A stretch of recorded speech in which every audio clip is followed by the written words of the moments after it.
Hi friends, welcome to my channel. Friends, LSEG company నుంచి లేటెస్ట్గా ఒక రిక్రూట్మెంట్ అయితే రిలీజ్ చేశారు. అసోసియేట్ కంటెంట్ అనలిస్ట్ జాబ్ రోల్కి సంబంధించి వీళ్ళు రిక్రూట్మెంట్ అయితే రిలీజ్ చేయడం జరిగింది. సో దీనికి సంబంధించి డేటా అనాలిసిస్ సంబంధించి కానీ, అంతేకాకుండా కంటెంట్కి సంబంధించి కానీ మీరు వర్క్ అయితే చేయాల్సి ఉంటుంది. బేసిక్ నాలెడ్జ్ చూసుకున్నట్లయితే బీఈ బీటెక్ వాళ్ళు 3 ఇయర్ డిగ్రీ స్టూడెంట్స్ ఏ డిగ్రీ చదువుకున్న వాళ్ళైనా సరే అప్లై చేసుకోవచ్చు. So ability to work in time sensitive environment with keep pure and detail estimate content knowledge and process knowledge of global markets. So content related మీరు work అయితే చేయాల్సి ఉంటుందన్నమాట. Content knowledge అయితే మీకు బాగా ఉండాలి. Strong knowledge of the financial markets.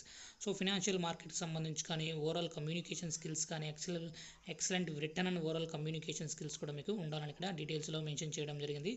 Working knowledge of MS office పైన కూడా మీకు స్కిల్స్ అయితే ఉండాలి. అండ్ ఎంఎస్ ఎక్సెల్ సంబంధించి కూడా మీకు స్కిల్స్ ఉంటే సరిపోతుంది. Good analytical and data mining skills ఉన్న మీరు ఈ జాబ్కి అప్లై అయితే చేసుకోవచ్చు అనమాట. సో బ్యాచిలర్స్ డిగ్రీ అని ఇక్కడ డీటెయిల్స్ ఇవ్వడం జరిగింది. Degree in commerce. So commerce background ఉన్న వాళ్ళకి చాలా వరకు ప్రిఫరెన్స్ అయితే ఉంటుంది. అంతేకాకుండా బిజినెస్ మేనేజ్మెంట్ సంబంధించి, అంతేకాకుండా అనాలిటికల్ ఫీల్డ్ సంబంధించి కూడా వీళ్ళకి చాలా వరకు ప్రిఫరెన్స్ అయితే ఉంటుందన్నమాట. సో ఎంబీఏ స్టూడెంట్స్ కూడా మీకు కంపల్సరీ ఈ జాబ్కి అప్లై చేసుకోండి. దీనికి సంబంధించి అప్లికేషన్ లింక్ డిస్క్రిప్షన్లో ప్రొవైడ్ చేస్తాను. అక్కడ నుంచి మీరు డైరెక్ట్గా అప్లై చేసుకోవచ్చు. Thank you.